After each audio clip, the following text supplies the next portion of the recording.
आज हम पढ़ेंगे अध्याय 20वें का पहला श्लोक।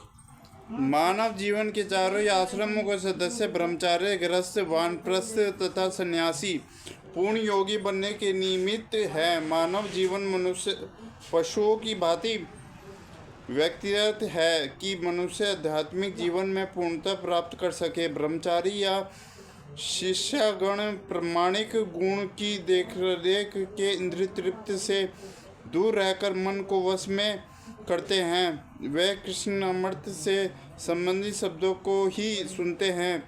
श्रवण ज्ञान का मूल आधार है।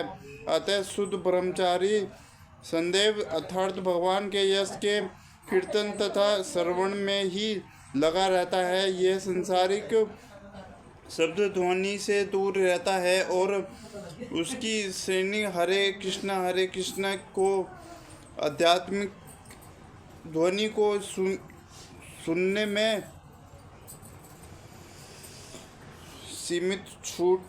सुनने में ही लगी रहती है। इसी प्रकार से गृहस्थ भी, जिन्हें इंद्रिय तृप्ति की सीमित छूट है, बड़े ही संयम से इन कार्यों को पूरा करते हैं। यौन जीवन, मादक द्रव्य सेवन और मांसाहारी मानव समाज की सामान्य प्रवृत्ति है, किंतु संयमित गृहस्थ कभी भी यौन जीवन तथा अन्य इंद्रिय तृप्ति के कार्यों में अनंत रूप से प्रवृत्त नहीं होता। इसी उद्देश्य से प्रत्येक सभ्य मानव समाज में धर्म विवाह का प्रचलन है। यह संयमित अचानक यौन जीवन भी एक प्रकार का यज्ञ है, क्योंकि संयमित गृहस्थ उच्चारण दिव्य जीवन के लिए अपनी इंद्रिय तृप्ति के प्रवृत्ति की आहुति कर देता है।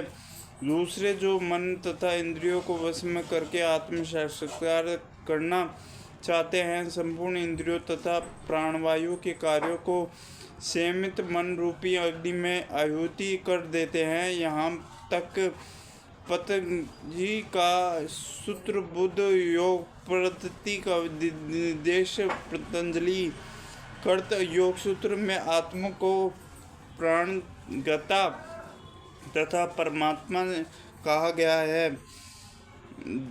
जब तक जीवात्मा इंद्रिय भोग में आसक्त रहता है, तब तक यह परमात्मा कहलाता है, और जो वह इंद्रिय भोग में विरत हो जाता है तो प्रताप कहलाने लगता है।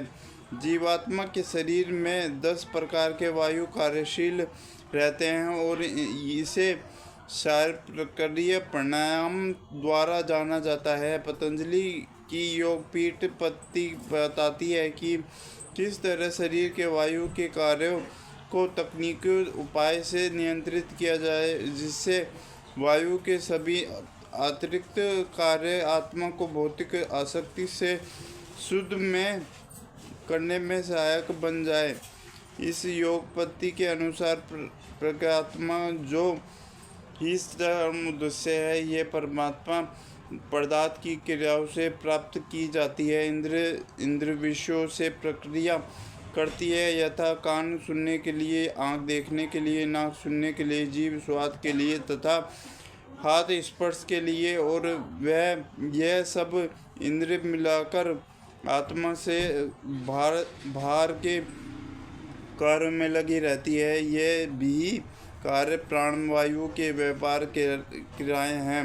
अपान वायु नीचे की ओर जाती है, व्यान वायु से संकोच तथा प्रसार होता है, समान वायु से संतुलित बना रहता है, और उदान वायु ऊपर की ओर जाती है। और जब मनुष्य प्रबुद्ध हो जाता है तो वह इन सभी वायुओं की आत्म साक्षात्कार की खोज में लगता है। हरे कृष्णा।